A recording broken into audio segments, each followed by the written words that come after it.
procedencia de esa invitación que viene de Dios, y ese Dios que se interesa tanto en usted, que envió a su Hijo único, ese que murió por amor de cada uno de nosotros. Pero también, amigos, podemos pensar no solamente en la prontitud de esa invitación, la procedencia, sino que también observamos en el versículo el propósito de esa invitación. Dice el versículo: venid luego, dice Jehová, y estemos a cuenta. Estar a cuenta quiere decir arreglar asuntos, volver a tener esa comunión que se había perdido entre Dios y su pueblo Israel por causa del mismo pecado, por causa de las iniquidades de aquel pueblo, por causa de la rebeldía. Se habían alejado, se habían apartado de aquel que les guió durante todo aquel tiempo. Ese es el propósito de esa invitación. Dios quiere volver a tener la comunión con este pueblo.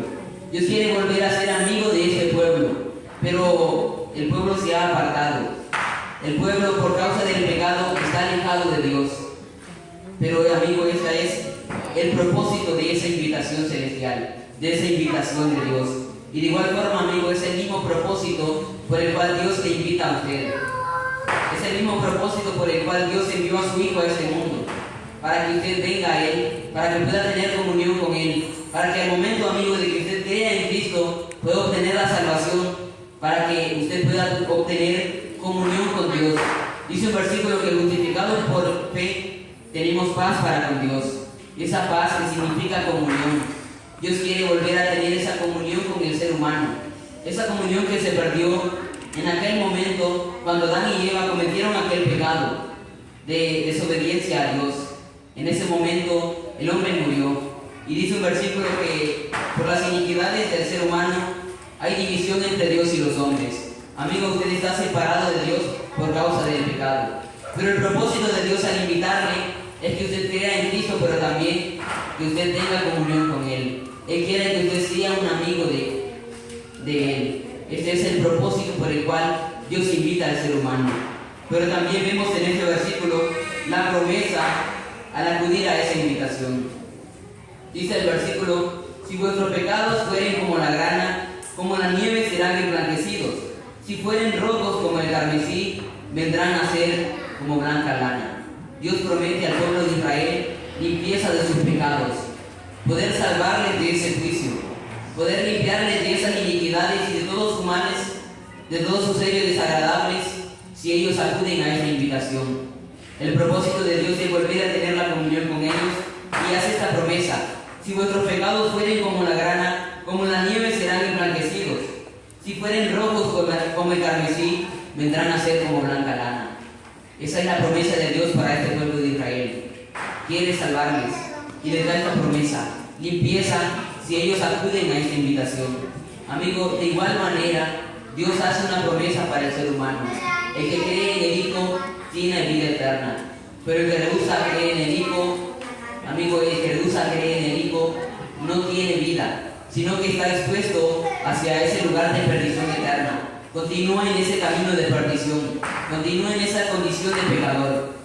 Pero, amigo, Dios le hace una promesa.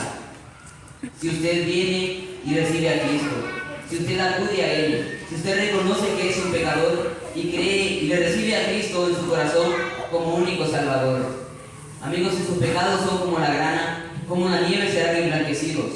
Si son rojos como el carmesí, vendrán a ser como blanca lana.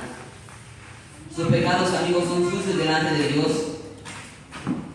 y hay en su vida, en su alma, ese pecado que es imperdonable por Dios, ese pecado de incredulidad.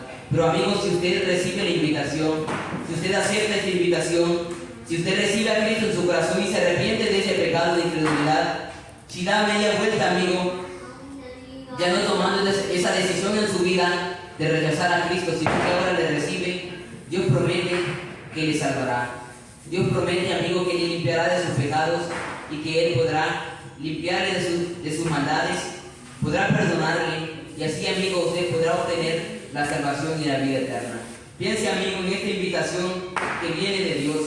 La prontitud de esa invitación es tan urgente, y Dios llama con tanta urgencia al hombre por causa del pecado, y del juicio que Él mismo ya ha establecido. Piense, amigo, en la procedencia de esa invitación. Viene de ese Dios santo y justo. Pero, amigo, en ese gran interés que Dios tiene para con el hombre, entregó a su Hijo unigénito a morir en la cruz en el Calvario. Piense, amigo, en el propósito de esa invitación. Quiere tener comunión con usted. Pero también, amigo, piense en la promesa si usted acude a esa invitación. Limpieza de todos sus pecados, salvación y vida eterna. Dice el versículo 20 de este capítulo: si no quisiereis y fuereis rebeldes, seréis consumidos a espada, porque la boca de Jehová lo ha dicho. Dios también dice a este pueblo que si no quiere recibir la invitación, será consumido a espada. El juicio tendría sobre ellos. Amigo, también para con usted. Si muere físicamente en este mundo sin Cristo en su corazón, lo que le espera es ese lugar de perdición eterna. Ese lugar el cual todos nosotros merecemos. Pero Dios no quiere que nadie vaya a ese lugar, sino que, amigo, Él es paciente para con nosotros. Y es por eso que Él envió a su Hijo y ahora le da a usted la oportunidad de escuchar esta invitación, pero también, amigo, de acudir a la misma y así poder obtener la promesa que Él ha dado.